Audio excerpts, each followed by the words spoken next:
Hi, my name is Mia Chung, and I'm a pianist. I teach interpretive analysis here at the Curtis Institute of Music. And it'll be my great pleasure to walk you through the story and the nuts and bolts portions of every program. The story portion for Program 1 is about the history of the string quartet, and I'll be tracing pertinent information regarding its evolution. There's a glossary of terms that you can download and follow for each program. We invite you to take full advantage of this resource. At the end of this segment, we will have an in-video quiz to test your knowledge of the information. Now let's begin with the story of the string quartet. How did the string quartet come to be? That is a very difficult question to answer. I'll tell you why. Its evolution was a gradual one, and the historical evidence is at best spotty.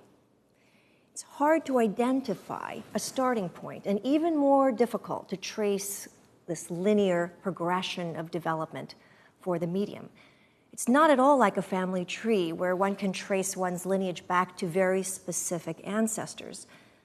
Even the term string quartet was not fully in use until the 19th century.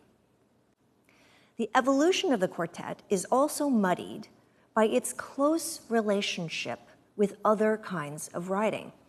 Take, for example, orchestral writing in the middle of the 18th century. Since the most basic orchestra had two violin parts, one viola and one cello part in the score, it was possible for a string quartet to perform orchestral music in a chamber music-like setting. What we do know is that music for four voices began as early as the end of the 12th century with composers like Pérotin from Europe, presumably from France.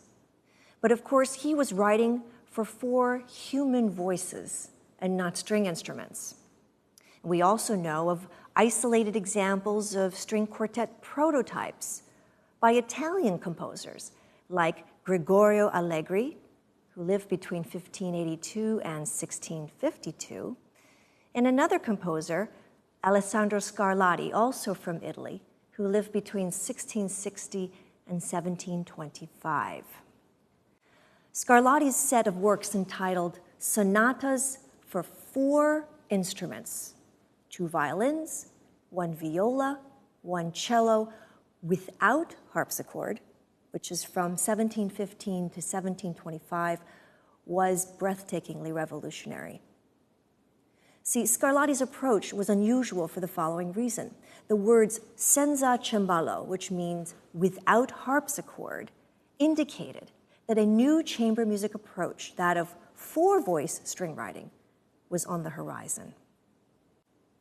During the first half of the 18th century, the harpsichord, or cembalo, was an omnipresent force in chamber music. In the time of Johann Sebastian Bach, George Friedrich Handel, George Philipp Telemann, and other Baroque composers, the standard chamber music approach was that of the Baroque trio sonata, which included two soloists, usually two violins, with a third party, the basso continuo. Now, this third party is made up of two parts, a harpsichord and a low-range string instrument like the cello. The harpsichord, which is a forerunner of the pianoforte, which in turn is the forerunner of the modern-day piano, was necessary in chamber music of that day because it created harmonic filler and helped fortify the bass alongside the cello.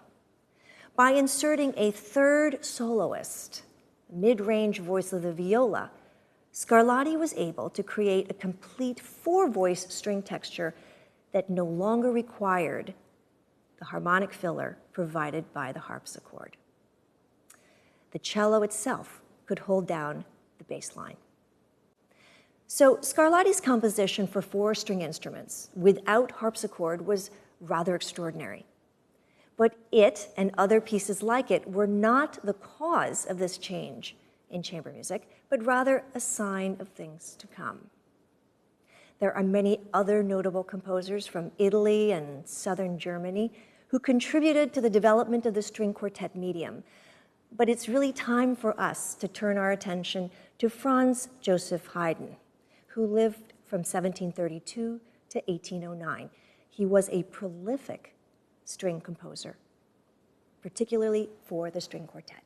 He wrote some 68 quartets in total, and he's commonly viewed as the father of the string quartet.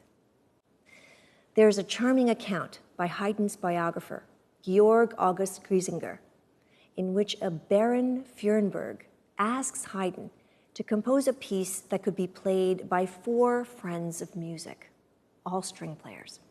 Haydn was only 18 at the time, and according to the account, Haydn accepted the invitation, resulting in his very first string quartet. We do suspect, however, that there was a little bit more time that passed before he wrote his first one. Musicologists established that his earliest works for this medium actually appeared when he was about 25 to 30 years of age, putting the year around 1757 to 1762. In our next program, we will begin our exploration of the string quartet writing of Haydn. You will marvel at the extraordinary variety and power of this music. Please stay tuned.